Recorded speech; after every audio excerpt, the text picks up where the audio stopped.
In the quiet town of Kumi, amidst the rolling plains of eastern Uganda, lies a beacon of hope, Kumi Orthopedic Hospital.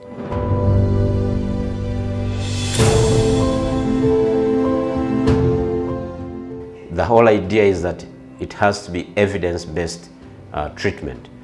The words in this dream where the man dreamed about his life really reflects my life in particular.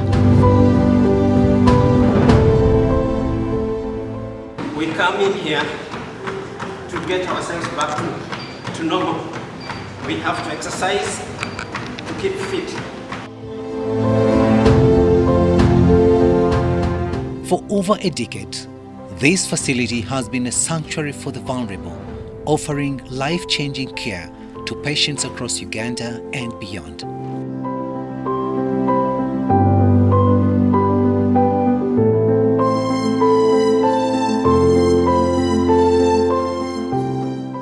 This is for muscle relaxation.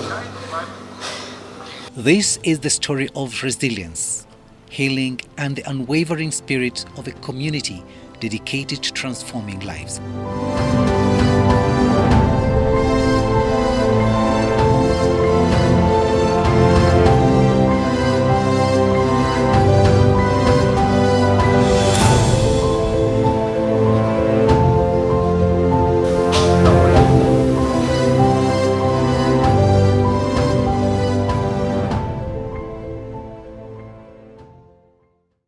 The cut rates in pus and tissue were relatively equal contrary to some studies, like I have said. However, it is similar to findings by other studies, especially on the African continent. The differences in findings could be due to the swabbing technique used and the grade of wounds from which the samples were taken. When we are swabbing our wounds, we actually almost take the epithelium as opposed to just rolling the swab in pus and taking the pus. So our pus swab is more or less equivalent to also tissue.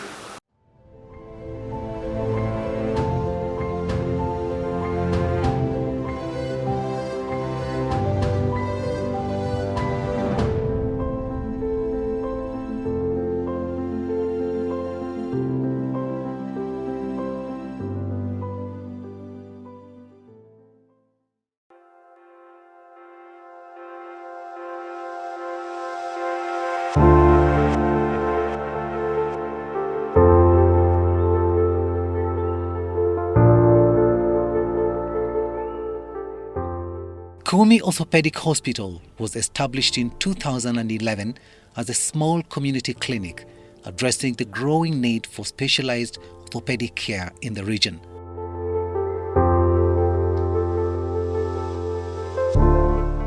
Today, it has grown into a regional center of excellence, treating thousands of patients annually. And in 2012, His Excellency the President graced us with the opening of this hospital. And we've never looked back. We've continued to grow. We provide all orthopedic services. It's a specialized hospital. We have a number of specialists working with us, and this is how we are able to provide the services that otherwise people would require to fly out of this country or go to the National Referral Hospital in Kampala, in Mulago. But we're able to provide those services here. They are difficult services to provide because they are expensive, they require lots of gadgets, they require lots of resources, and even keeping staff away from the city is not easy, so we have to find some kind of emoluments to pay them. And this is an idea that we also wanted to promote, that we could have an indigenous investment that is self-sustaining, that depends on its own self to grow itself, without any donations from everywhere or from anywhere. And so we are happy to serve those patients who have had broken bones, worn out joints, or born with disabilities, or grow up and get disabilities from neglected trauma or neglected accidents. We correct all those. Some people have had challenges wherever they have been treated and have found solace, have found a remedy here. And so that's why we are here. We are not saying everybody should come here, but this is somehow has found itself in orthopedics as one place you cannot ignore in your mind.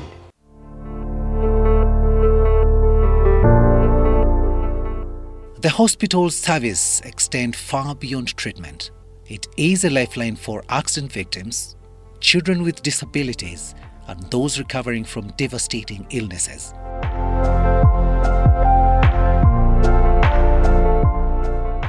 Kumi Orthopedic Hospital specializes in a wide range of services, including trauma surgery, corrective procedures, and prosthetic fitting.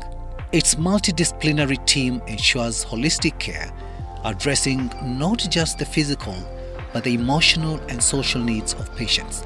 We've had so many death announcements on radio. This border collided with this border, all of them died on the spot. They no longer just get broken bones, they just die. Those who get broken bones, the bones, some of them are irreparable. They just end up with amputations. So what does this mean? It means that the discipline on using our roads is getting poorer. Maybe people are riding these machines under the influence of some drugs or alcohol. They do not care. But broken bones are disabling so many people in our country, and not all of them are getting appropriate care. We have very few orthopedic surgeons in this country. We have barely about 100 orthopedic surgeons.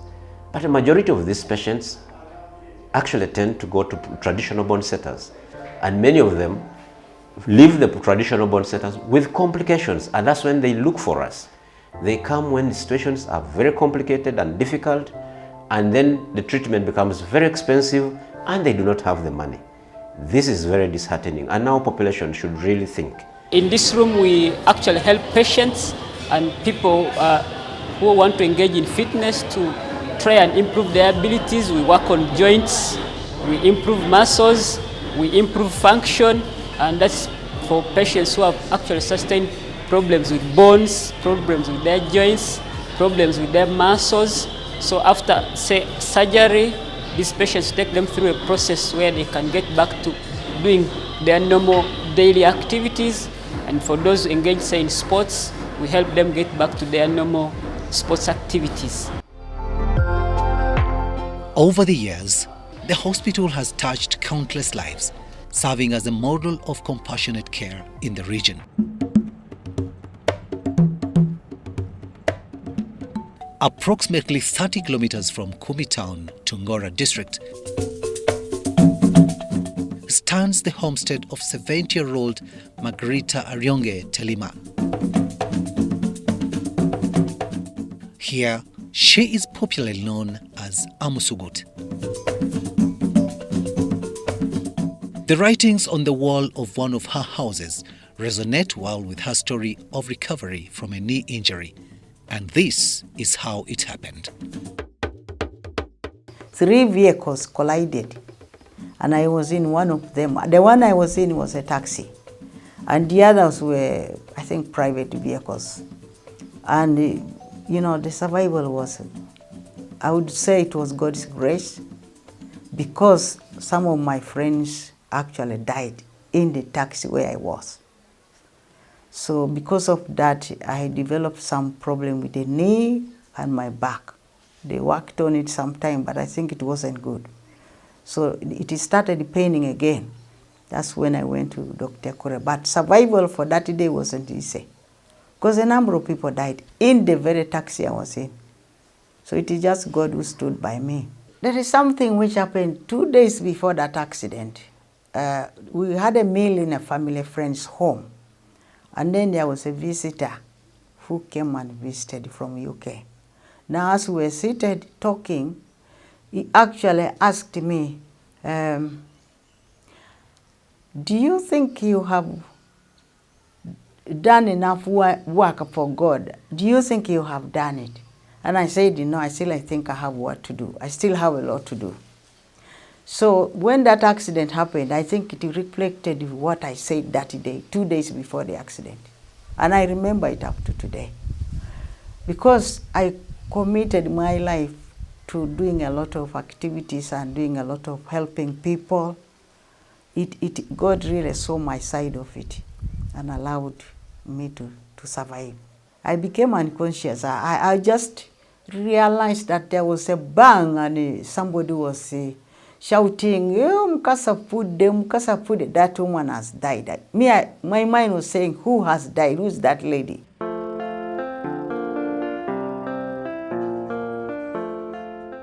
Over 50 kilometers away sits another district, Bukedea.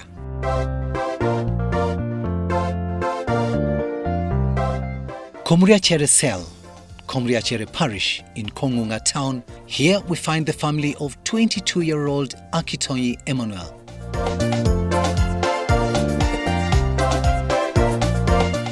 He had challenges with bending, squatting, and walking well.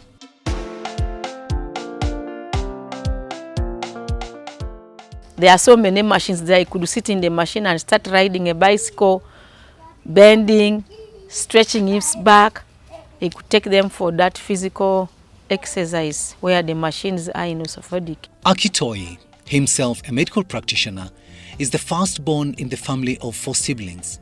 Recounting what he went through to be physically upright today invades both tears and joy. I think the condition was caused when I was still young, my childhood. I got treatment for malaria for quinine, then which affected me. I went there and I was admitted. I was operated. The services were good. Everything went on well, and I was admitted for 1 month and a half. I was discharged back home. Right now I'm seeing there's a good improvement. Everything has become okay.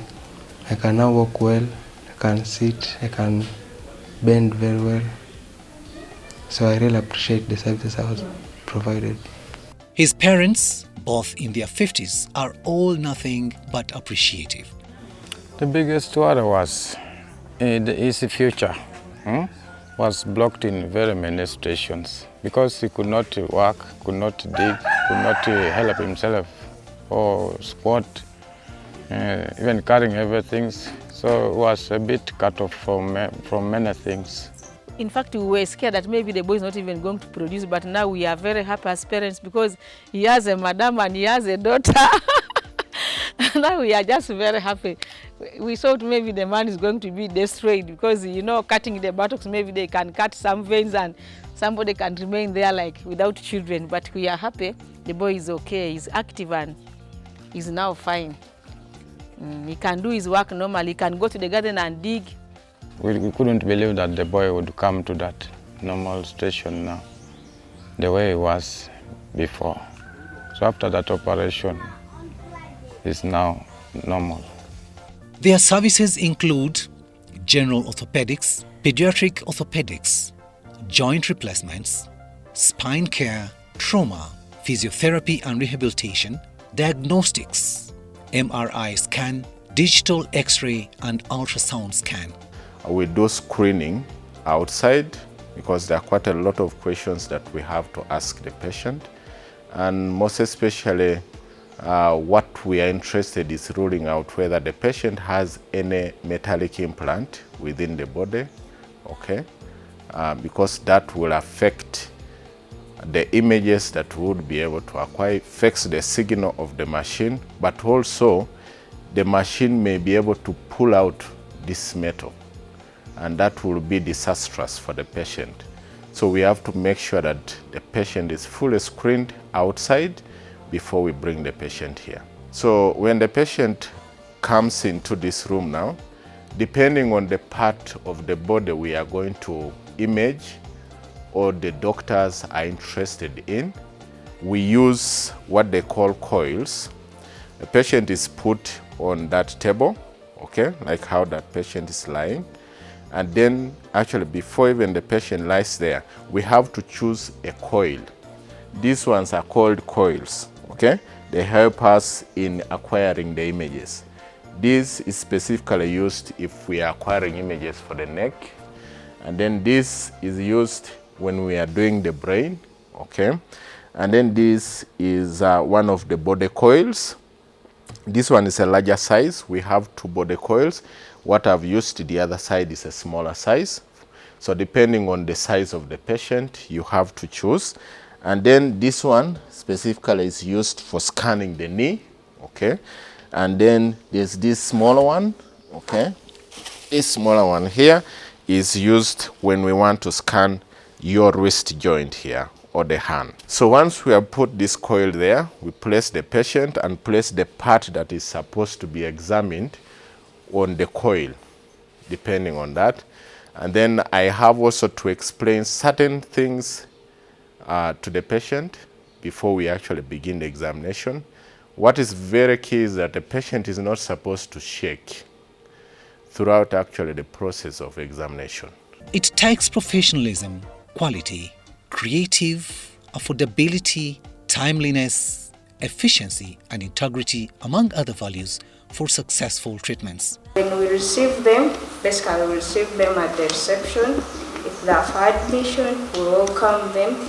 We do our clerking, taking their details in terms of the names, their location, their age. Afterwards, we take their vitals. In case the vitals are not okay, we first stabilize them. On the room, we do the same things, tour them around, what is needed, what is expected. That's basically what we do. Times they come in with anxiety, too much pain. Of course, we are there to serve and love. So in case of disturbing, we can do the counseling, handle our problems accordingly. When the records are delivered here, I do the processing. I make sure I organize them and arrange them and then put them into the specific storage areas so that it's easy to retrieve. Even in my absence, at least the fellow staff should be able to retrieve the records because of the proper arrangement. Such professionalism is what Amusugut recounts as one of the main factors that made her go through successful surgery and subsequent recovery. With orthopedic, they don't just tell you we are going to operate you tomorrow. I've seen this only in orthopedic in Kumi, Dr. Kure's hospital, because what they do, first of all, they prepare you, then they take you to do all sorts of tests. In the lab, in whichever they send you, different places. They want all those results before they operate you. I think one of the reasons, you may be suffering from something else. And they need to know before they work on surgery, on you on surgery. So it's quite a good thing. You are made to understand they are responsible, they care. I was handled very beautifully, nicely. I was the happiest. I didn't even feel I was in a hospital because everybody is there all the time. And Dr. Kure, he comes in the morning, he comes in the evening. So the nurses are there and all the staff, even the technical staff, they are just there working on you. As I said, starting from the reception up to other place. Everybody comes around to say hello, we have brought you this, how are you doing today, things like that. So it was good. When you're a patient, somebody has to reassure you. They all came and reassured me, today is your day for surgery, and we shall take you to theater and such a time. They come and do their routine before you are taken to theater. And you are told at such a time you are going to go to theater. When you go there, on my special day, I'll tell you, I don't know whether all the patients do have that. I was treated with a very nice music. Throughout the operation, I was listening to music in theater. I was listening to it as soon as it was over, and they stopped. So it makes you feel good. You are not worried how things are going. You are not thinking, oh, maybe this and that is going to happen. No, you are relaxed. I think mine was 99% successful.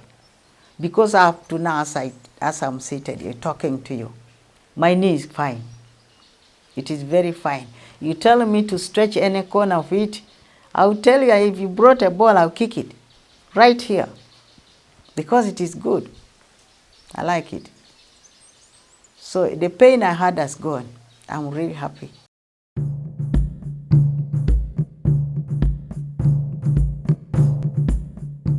But how did the hospital start? Where was the idea conceived? And how did it come to fruition? Dr. John Ekure, the brain behind its establishment, vividly recounts.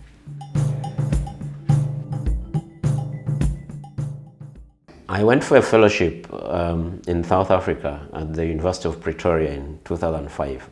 And during my weekends and my free time, I toured lots of South Africa, and I saw there were things like discotheques, eateries, and which were very beautiful. And I thought I could do something of that nature as my side income to what I was earning in my formal job at Kumi Hospital. So I thought I would build a discotheque and an eatery here in Kumi. But God had other plans. When I lost the other job, I decided that I would build a new hospital. I did this because I wanted to give back a service to the people of Kumi and the people of the region and this country because of my own history. My mother was killed in 1989 in a war that ravaged this area. And when she was killed, my future was shattered. It almost came to an abrupt end. I was in senior 5 then. And the people of Kumi, the people who used to work with my mother, supported me through my school. And when I finished senior 6, I was lucky to find another supporter who also worked with my mother. He was an Englishman called Dr. Guinness from England. And I was also lucky to get government sponsorship because I passed very highly to go for medicine. And so that never left my mind. It kind of became a covenant between me and the people of Kumi, the people of Teso, and this country. And so I decided to build this hospital from scratch, brick by brick, using my skills and using the resources I would get through my skills. Looking ahead, Kumi Orthopedic Hospital envisions plans for expansion, modern facilities, and advanced training for staff are already in motion. We had disagreements with management and there were threats to my life. But because of my own history, which I've well documented in my 2 books, one called Undeterred and the other one called Changing Our World,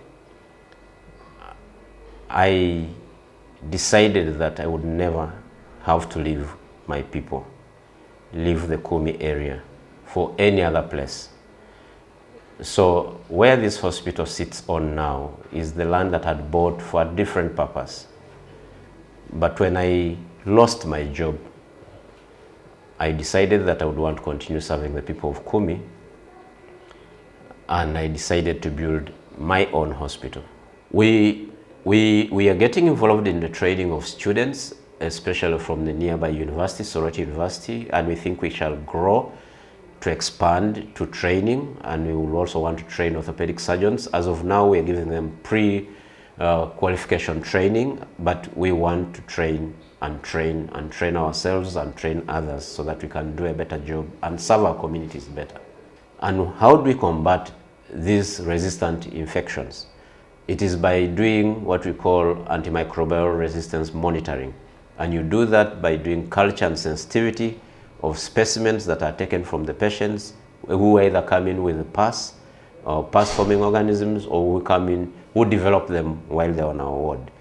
And we want to use specific medicines for patients with specific infections so that we minimize guesswork. The whole idea is that it has to be evidence-based treatment. And so that's why we do that. It's something that we do routinely. We train ourselves, we review, and we do research, and we share, not just with ourselves, but we share it with even the national and international community through conferences and workshops. Its mission remains a dedication to providing the highest patient care, preventing and treating disabilities with passion and commitment to ensure efficient healthcare services in a pleasant environment. On the other hand, the vision continues to be an independent premier provider of orthopedic services in the region whose focus is high-quality outcomes, education and research.